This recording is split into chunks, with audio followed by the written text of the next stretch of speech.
بسم اللہ الرحمن الرحیم۔ پریشان حال اور بے روزگار نوجوانوں کے لیے ایک مثالی واقعہ۔ اسلام آباد کے ایک مشہور و معروف مارکیٹ میں اپنے بھتیجوں اور بھتیجیوں کے لیے کچھ کپڑے وغیرہ لے رہا تھا۔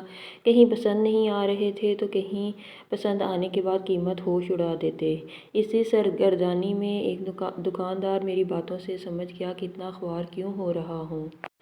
بچوں کے کچھ سوٹ سامنے رکھے اور کہا کہ پسند کر لو، قیمت کا بعد میں تعین کر لیں گے۔ اتنے میں بار والا دکانوں اور ٹھیلوں کو چائے باہم پہنچانے والے کو کہتے ہیں اصل لفظ باہر والا ہے، آیا تو اس دکاندار نے ہمارے لیے چائے بھی منگوائی۔ میں دل ہی دل میں سوچنے لگا کہ صحیح سیانہ کاروباری ہے، خالی ہاتھ جانے نہیں دے گا کہ اتنے میں ان کی آواز آئی کہ کون سے سوٹ پسند ہیں۔ میں نے صاف گوئی سے کام لیتے ہوئے کہا کہ پسند تو سارے آئے ہیں مگر میری استعداد اتنی نہیں، اتنی ہے۔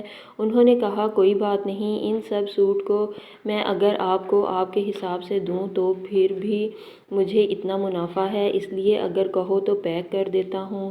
میں نے کہا مجھے اور کیا چاہیے، باقی دکاندار اس کے ڈبل مجھ سے مانگ رہے تھے اور آپ اس قیمت پر راضی ہیں تو بسم اللہ۔ جب تک وہ سامان پیک کرتا چائے بھی آ گئی اور چائے پیتے ہوئے ان سے پوچھا کہ کیا اس طرح کاروبار کرنے سے آپ کے کاروبار کو نقصان نہیں ہوگا۔ وہ ہلکے سے مسکان کے ساتھ کہنے لگے یہ ایک کہانی ہے، اگر آپ کے پاس وقت ہو تو سنا دیتا ہوں۔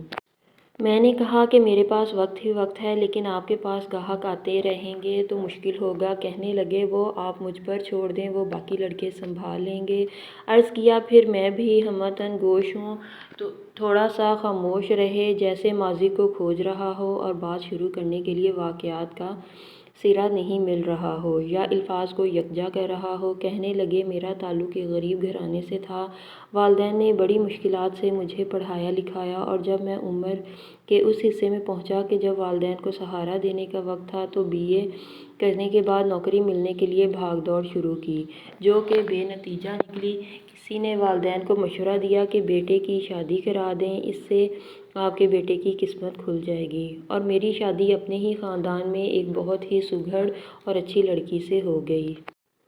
شادی کی پہلی رات کو ہی دلہن نے کاروبار کرنے کا مشورہ دیا، لیکن میں نے کہا کہ میرے پاس تو پھوٹی کوڑی تک نہیں، جو کچھ تھا وہ شادی کے اخراجات کی مد میں چلا گیا۔ بیوی نے کہا کہ ضروری تو نہیں کہ کاروبار لاکھوں کروڑوں سے شروع کیا جائے، آپ کوئی چھوٹا موٹا کاروبار بھی تو شروع کر سکتے ہیں۔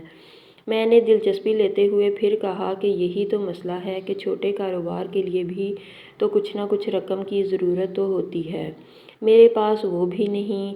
اوپر سے بابا نے شادی کا حکم جاری کرتے ہوئے یہ بھی نہیں سوچا کہ میں بالکل بے روزگار ہوں۔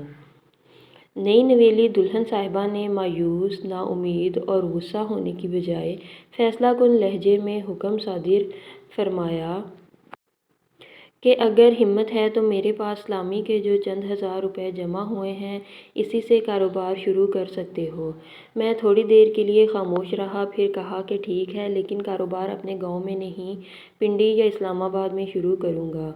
بیوی کو کوئی اعتراض نہیں تھا۔ اس طرح شادی کے چند دنوں بعد ہی کوئی لائحہ عمل طے کیے بغیر میں اسلام آباد آیا اور کاروبار کے متعلق معلومات لینے کبھی چھولے والے کے پاس تو کبھی فروٹ یا سبزی والے کے پاس، کبھی پھول بیچنے والے کے پاس تو کبھی کھلونے بیچنے والے کے پاس جاتا، اور ہر جگہ سے یہی جواب ملتا کہ اس کاروبار میں کچھ بھی نہیں رکھا۔ اسی خجل خواری میں جو چند ہزار روپے تھے وہ بھی خرچ ہوتے گئے، یہاں تک کہ صرف 1000 روپے میرے پاس بچ گئے تھے۔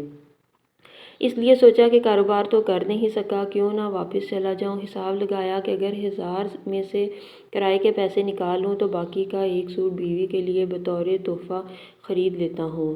اس لیے مختلف دکانوں میں گھومتا رہا مگر ہر سوٹ میری قیمت خرید سے مہنگا ہوتا۔ آخر کار اس دکان میں جس میں ابھی آپ بیٹھے ہو آ گیا۔ یہاں لیڈیز اور بچوں کے سوٹ ملتے تھے۔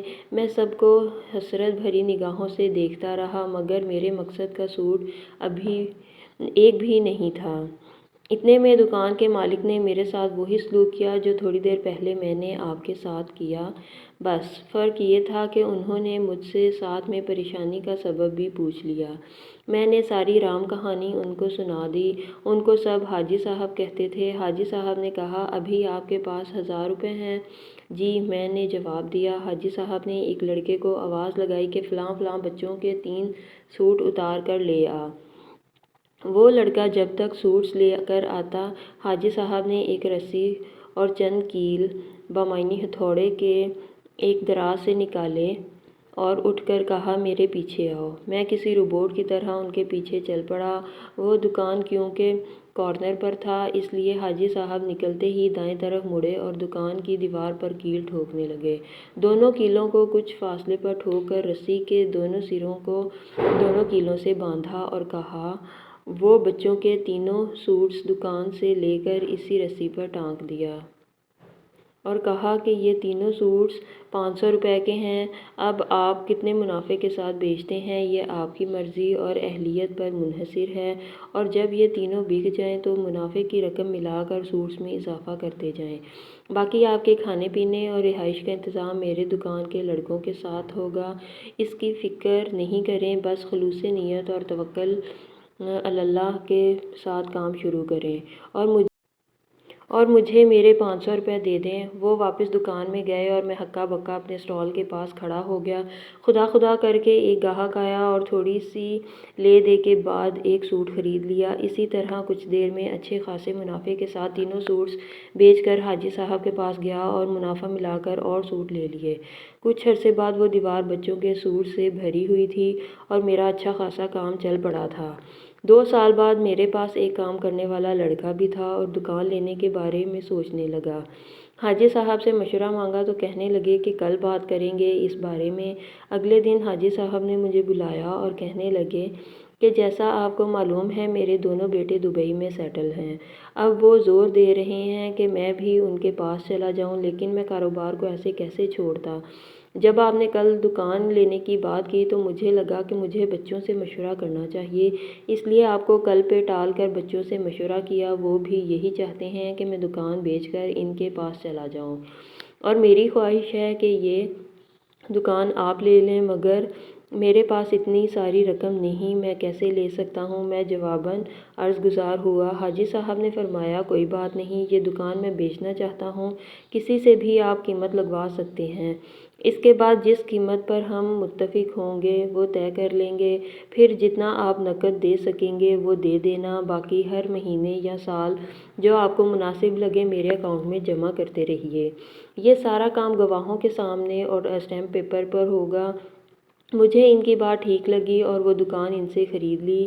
لیڈیز کے سارے سوٹس بیچ کر صرف بچوں کے گارمنٹس رکھ لیے، اور آج میں اللہ تعالیٰ کے فضل اور حاجی صاحب کی مدد سے اس ساری دکان کا حولی سولی مالک ہوں۔ قرضہ بھی واپس کر چکا ہوں، گھر بھی ادھر ہی لیا ہے، سب میرے ساتھ ہیں۔ حاجی صاحب بھی کبھی کبھار آتے ہیں، وہ بھی اب میرے سمجھیں گھر ہی کا حصہ ہیں۔ اس لیے جب آپ کے چہرے پر ہوائیاں اڑتی ہوئی دیکھیں تو مجھے میرا ماضی یاد آ گیا اور آپ کو آپ کی پسند آپ ہی کی مقررہ کردہ قیمت پر دے دی۔ میں نے ان کا شکریہ ادا کیا اور دکان سے نکلتے ہوئے اللہ تعالیٰ اور اس کے نظام پر ایمان اور پختہ ہو گیا۔